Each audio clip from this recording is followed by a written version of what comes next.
Welcome back to part 15 in this FXS Lowrider restoration series. This is part 6 of the transmission. In the last video, we installed the starter clutch and assembly into the transmission, as well as the installation of the shift forks and then their removal after we took measurements in order to be able to shim them properly.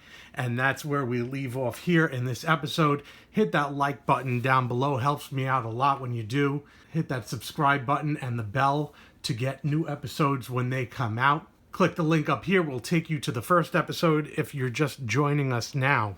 I have an assortment of different shims that I will be using as necessary to bring everything into center. I have 7 thousandths of an inch, 5 thousandths of an inch. Leaving off with these shims from last time, we're measuring 62 thousandths of an inch, and I said I had to remove 42 thousandths of an inch from this group in order to bring this into balance. I know that these are about 12, and my end goal is to remove 42 from 62. That's all I'm trying to do here. So I know that I can do 12, 24, 36, and that's 48. So I have one remaining shim. I'm going to add a 7 to that one. Here are the resulting shims. I'll now take a measurement. 42 from 62 gives us 20 thousandths of an inch. Perfectly set up. I think we're good right there. I'm going to leave this in the calipers. All of these pieces can now be washed while it's disassembled. A new one of these locking clips will be used. I have everything cleaned up now. I'll be taking these shims.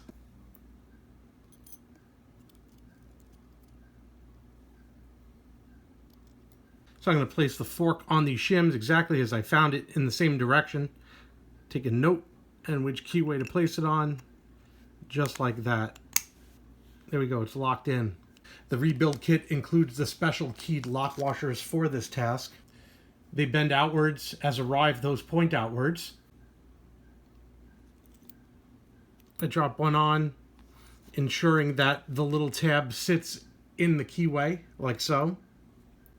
And this is followed by the nut. I will not be pushing down the tabs at this time. This will all be assembled without that. Hand tighten. This nut here will tighten to 120 inch-pounds, or 10 foot-pounds.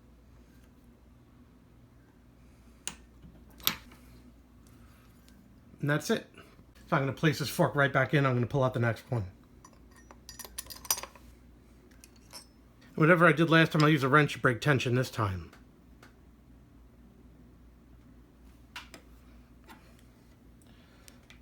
There we go. Nasty. So the old oil and metal stuff still caught up in there. And this is going to be add 7. I'll get these pieces cleaned up right quick and we'll come right back. Quick measurement of these shims shows 43. I'm going to add 7 to these now. Having added 7, we arrive exactly at 50. These are ready to be reassembled.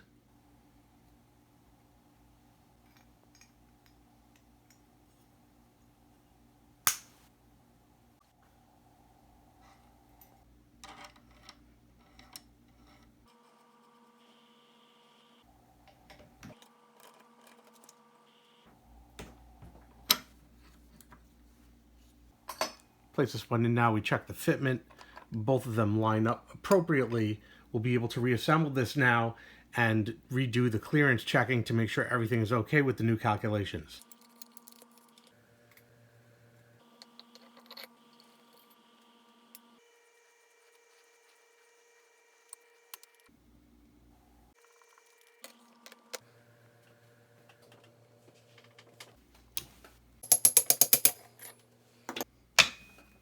Now we'll retest the measurements. So the right side of the counter is a tight pull at 84. It could very well be 83, but we're going to say that's good enough. I'm going to record that and move on to the left side. Left side showing 79. This would benefit from a shim. This will bring this up 2 on this side, down 2 on that side. Move over to the other side. The main shaft shows 117 thousandths on the right side, which is just 1 thousandth of an inch off from my calculation. This side came out to 110, 111. That means in order to get these absolutely perfect, which I know is crazy at this point, but whatever, I'm already taking them apart, I would have to add about 2 thousandths to this side and 3/1000 to this side, which I can't necessarily do. However, if I'm able to get in here and some of these 12/1000s are in both sides, and I could replace them with some of the 15s that I have, that would add about 3/1000 of an inch to these where I need it. And we're gonna put them back together and we'll remeasure, and if it's good, then we're done. The counter had a 7 and a 12.5 from the original for 19.5. I'm going to replace that 12.5 with a 15/1000. This replacement leaves us around 23/1000 of an inch. I should probably clean it, get me back down to 22, but we're going to go with that. This is what I got from the other stack, 49. I know there's a 12 in here I can replace with a 15, so I'm going to get 52. Let's see if we could do that. So now we're looking at about 52, 53. I'll reassemble everything and come back when we're ready to measure. You know, the main one used to be 75 on one side, 158 in the other. Was absolutely terrible. With this now, what is this, the second adjustment and rebuild? I got the feeler gauge set up for 114. I line everything up for proper overlap. I put it on the right side and I have a good amount of pull. And then I go to the left side and I put it in and I got just about the same amount of pull. 114 on both sides. From 75 to 158 to just about 114, 114. Oh, amazing difference. We're going to call that one done. We're going to move to the counter shaft now. On this side, I've set the feeler gauge for 81. Push the slack out. This side's right in with a nice pull. Push the slack out on this side, lined up. And this side's right in with the same pull. This one's perfectly set up. This side's done as well. This procedure is now finished. You can now remove this gauge from the top of the transmission. Everything will be disassembled one last time so the locking tabs could be closed down on these two nuts right here with the rubber seal and the circlip.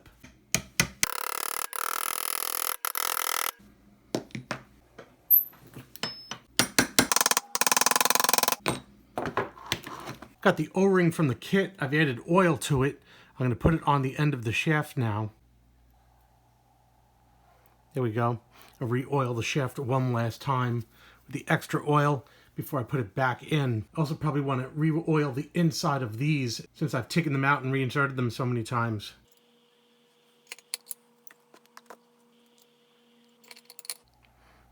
And bring the shaft through again. This time it'll be put into full seat.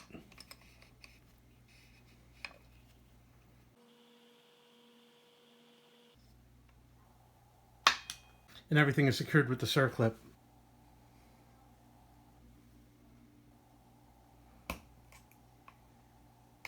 There it is. At this point, I'll be putting the sprocket and everything else back on and bringing this transmission out to the motorcycle to torque down the sprocket. I'll be using the frame once again to steady the transmission for that torquing procedure. Make sure the seal surface is really clean. I'm putting a light coating of grease around the seal, the inside and out, before I put this on the shaft so it has ample lubrication on the inside once it's permanently attached. I'll wipe off the excess once it's applied.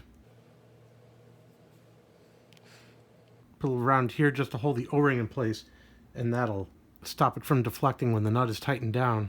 For those wondering why I'm using the super nut when I've had this main shaft and final gear worked on by Ray, it's because I've ordered a lot of my stuff part for part, and I've taken out a super nut. I ended up ordering one, put one back in. Worst case scenario, it adds a protectant for dust getting in there. It has clearance between this and the inner primary cover, so there's no issues there. So I'm just going to go with it. An added layer of protection. I don't foresee any problems with it. Before I get started, I wanted to point out that I do not have a torque wrench. It does left-handed thread.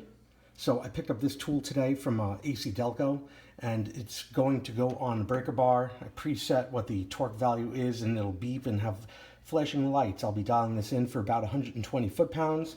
We're going to give this a shot and see what happens. Got the transmission installed, back in the motorcycle, fully mounted in. I put some temporary saran wrap over just to keep any dust and dirt out. I'll be removing that as I lock in the gears. So I can put on the breaker bar here with a locking adapter for the torque wrench, and we're going to be torquing to 120 foot-pounds.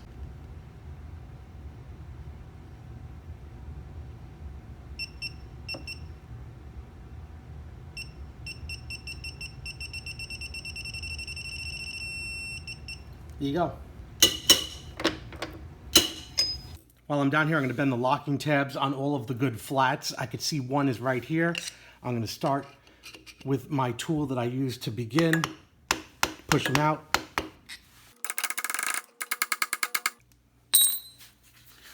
I'm going to rotate the transmission to see if I could get one more.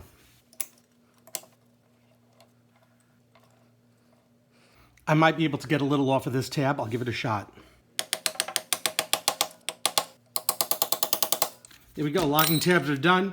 I'm gonna loosen all of the mounts for the transmission, pull this transmission back out of the motorcycle and onto the bench. Here I have the oil slinger and the shaft for the throwout for the clutch basket and the bearing. I'm gonna take this apart and clean everything. If everything's okay with the bearing, I'm gonna reuse everything. I don't have any problems with this.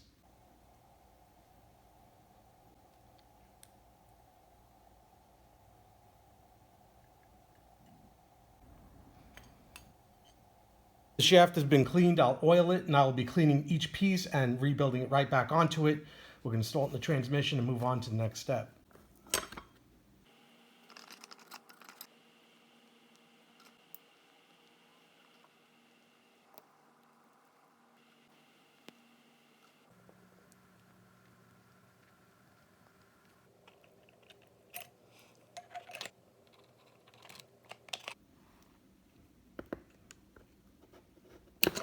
This is all cleaned up and ready to be installed in the transmission. I just need to put oil along the rest of the shaft before I put it in.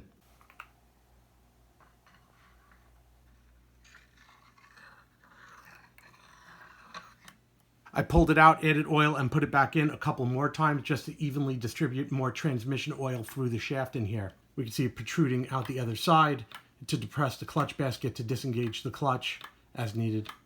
We're going to revisit the side cover once more and the locations of the gear and the outer shaft on here, because if you go by the book, it's extremely confusing. Lord knows I found it confusing, so I want to set the record straight before I close this up. As far as the gear goes, this stop right here is in the 7 o'clock position, so points out here, and that's pretty easy to understand because of the way that this gear sits on the shaft. You can't move it in small increments. It's really going to be here or here or here or here. The confusion really comes from the front, and I've left the spring on to illustrate this point. And when that gear is in the 7 o'clock position on the shaft as I illustrated, and you turn this around, this open position right here where the spring sits in, flipping the cover in this direction is shown, also sits on this side in the 7 o'clock position for the spring to grab onto. And that allows for tension, a slight amount of tension, as seen here, on this spring when the Kickstarter is in the upright position, when the pedal, the shaft for the pedal, is pointed straight upward. If it were in any other position, like over here, it would just be way too loose. It would be all the way up here, and this would be coming off of here. So there has to be some preload on that spring, and that preload is seen when it's over here. And that will allow you to tighten it down further when it's kicked. So now in the all the way down position is pointed out over here, and the spring pushes it back to the rest position like that. I've demonstrated all of this with the spring. You might find this infinitely easier to assemble this with the pedal as you put it on the transmission without the spring trying to pull the pedal in each way and direction. I'll be doing the same as well. I just wanted to demonstrate the spring tension with that. If you want to do a temporary fit, a test fit, of course, you could tighten this nut down a couple of foot-pounds with a ratchet. You don't have to go the full amount of torque and leave these tabs unbent just to make sure everything's fit and working right. And then you can remove it and then do the final torquing and lock tabs and set it down once you know that the clearances and everything are going to be okay. So we can see now I've pulled the spring off, a lot easier to work with. This slot here is pointed in the 7 o'clock. This flat of this diamond here is pointed upwards. If I turn the cover around, we can see this is pointed in the 7 o'clock position, and that's exactly how we want to lay this cover on here. I've done a very quick test fit here. I've slapped the cover on, couple of bolts, and this is just to see where the stops work, where the ramp disengages the gears. I'll demonstrate right now. You can see I'm just turning it, there's no noise. Everything's just fine, and I'm going to go and turn down the Kickstarter.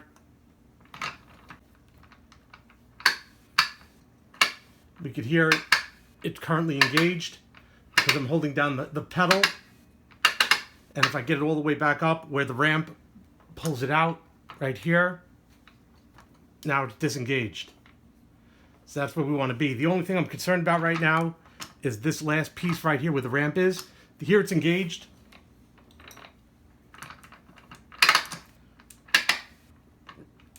It's still engaged right here.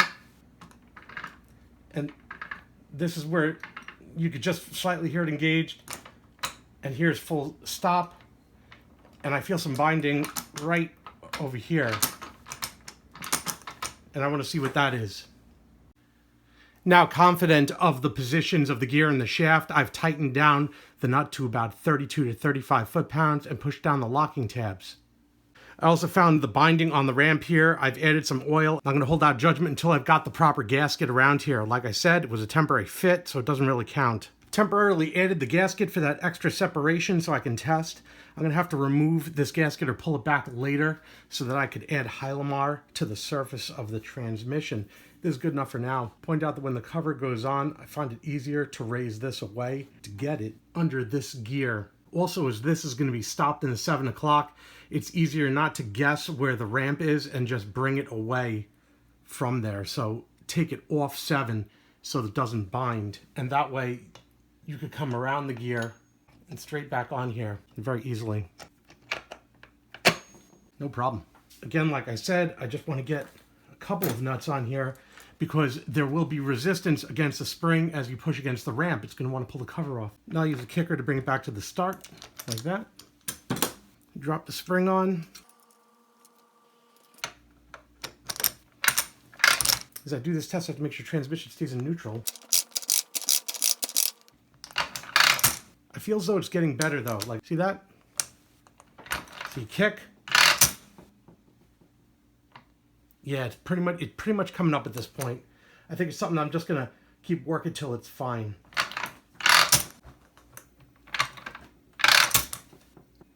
The important thing is that it's not still caught in the splines.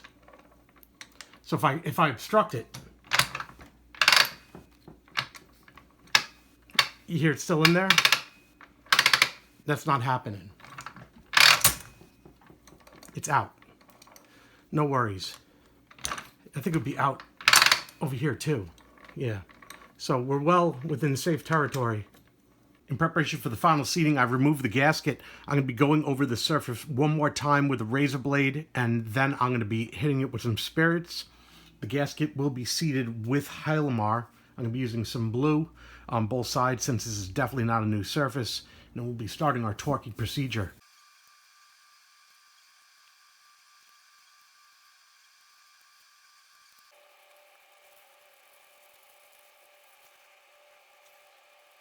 I'm also taking this time to chase all the threads with a nut and make sure that there's no obstructions before I go and put the cover on. It's easier to deal with fixing the thread work before I have the cover on with all the sealant. I'm just going to put a thin layer on here and the gasket. So I've tacked on a very thin layer of Hylamar just by dabbing it, and this is to shore up the minor imperfections in the aluminum on this side. This will now allow me to drop the gasket on.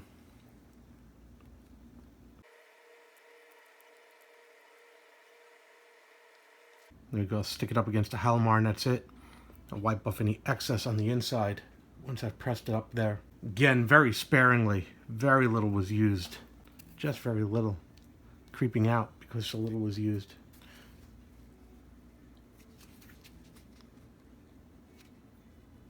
The inside where the studs are always receive a little more attention. So I push those down a little to see if any extra sealant comes out. Just give them a little push so I can remove that sealant. Just scrape it away right quick. There's some. On the original cover, the face here was peened a bit as to hold the gasket in place, and it's not on this. I am going to actually put a little bit of Hylamar, again, very thin coat on this side to make it tacky before I place the cover on. Just the thinnest coat applied here, ready to put the cover on now. Checking one last time that there's no sealant inside the cavity. I think I did a pretty good job here.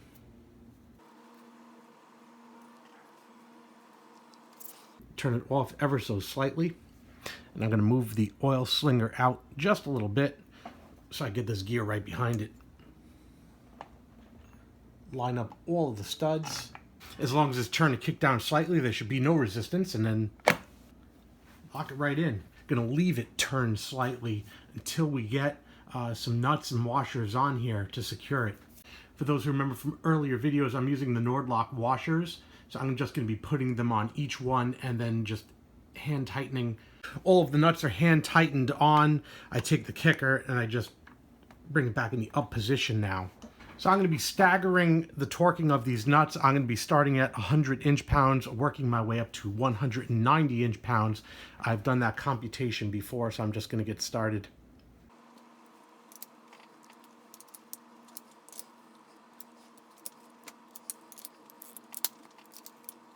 I've gotten all the slack out, begin the torque.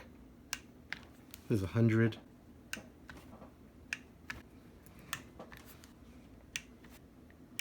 So now I'm at 145.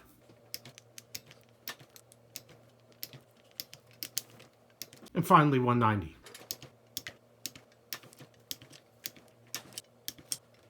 And there we go, everything's torqued down, we'll clean it up. It's important to note that barely a silhouette of Hylamar came out the sides, which tells me that I didn't use too much, and that's very good news, because if it comes out the outside, it comes out the inside, and you don't want that in your transmission. So this is good. Get a little alcohol on here and get the cleanup process started, and we will continue on with the next step. Okay, so now we're going to drop the spring on, which I've already cleaned up. I'm just going to slide it in the detent right here. Goes in nice and easy when it's cleaned up and there's no nastiness in there. And then we're going to put it here in the holder, and the spring is installed. I'll temporarily add the kicker one more time just to see how everything works now that everything's installed and under tension. Ooh, comes all the way up to the top, very nice. I'm just gonna leave this on here for now. Why not? There we go. We're ready now to put the top of the transmission back on. The first thing I'm gonna do is place the gasket over, make sure I have these rollers back on here before I do. The gasket is part of the transmission rebuild kit that I've been using. This gasket's not going to require any sealant on my transmission. I've never had any problems leaking on this top gasket. I do want to put just a little bit of oil on these rollers one last time. My last opportunity to do so without getting oil on this surface as I prepare to give it a quick cleaning with alcohol.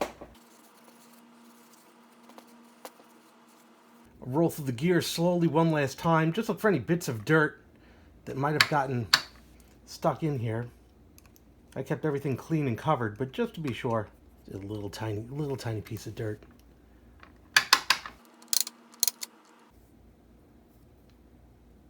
What I'm going to do now is simply place the gasket over. It's not symmetrical, so it's easy to see.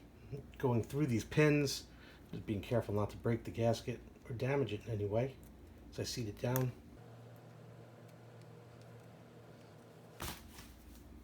I've also inspected and cleaned this mating surface with alcohol, and it's clear to see which way this is going to go on the transmission. It's going to go around this curve like that. Before I put this on, there is one more thing I would like to do. I have a Q-tip here, and I am applying to this Q-tip a very, very small amount of anti-seize, and I want to just coat the insides of these areas where the keys will be sitting so they don't weld themselves to the aluminum or rust over time. So I'm just going in and just coating the insides of those holes. That's it.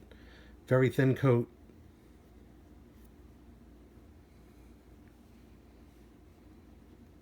Just like that. We're ready to put this cover on, but we do want to make sure that the transmission is perfectly situated in neutral so that these will fit in those gangs perfectly. We know that this is in neutral because we can see that this is lined up with the neutral switch. We should be able to lay this right on top, lining up with the pins, seated right down perfectly. I'd forgotten to mention that each one of these screws will receive blue Loctite on the threads. I have lifted this out and reapplied it to this screw, putting it back in. So I'll be putting them on the other ones now. All of these screws have been cleaned and degreased. Everything fits real nice, as you see. Finger tightening everything before I begin the torquing procedure of up to 110 inch-pounds.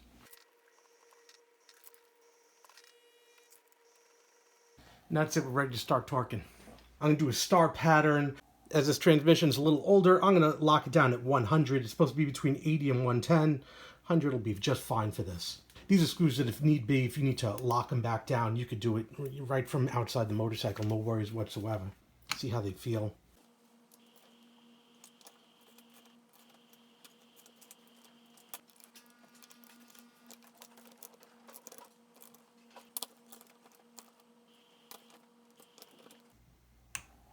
There's one. There's two. There's three. There's four. And there's five. So there's 100 inch-pounds on the top cover. Everything's secured now. I've had just enough oil into coat surfaces for testing. Now I'm going to have to put an appreciable amount of oil into this unit. I'm going to do so now with a funnel.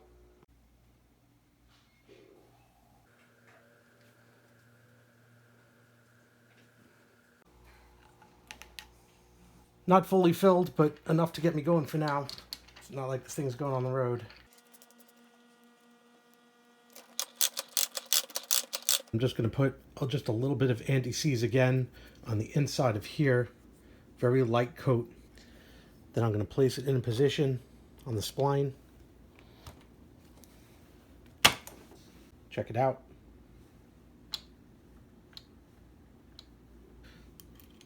Put our lock washer on, followed by the nut. I'll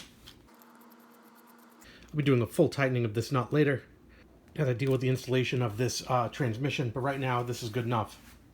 Oil has been sitting in this transmission for a couple of weeks now with no leaking whatsoever from this cover. Gives me a good feeling everything here is okay. I've gone through the shifting of all of the gears on the transmission to ensure everything is operating smoothly. We can see right now I'm holding the outer spline, turning the gear.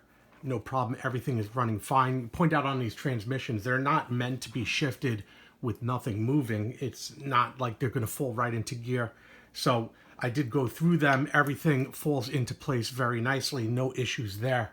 And with that, this project is now concluded. It has been quite a long adventure, taking this transmission and breaking it down and restoring the entire thing, considering, in fact, that I did not even plan on working on this transmission in the first place. I did not know there was a transmission problem, only thought there was an engine problem. This is now wrapped up and ready to go. Thank you everybody for joining me through the restoration of this 79.5 4-speed kicker transmission. There's much more to come as we get into the rebuild of the engine of this FXS Lowrider. Please hit that like button down below. Helps me out a lot when you do. Comment, subscribe. There will be a video posted up here when the next video comes out. I hope you enjoyed this video, and thanks for watching. Thanks for watching. Would you like to reply?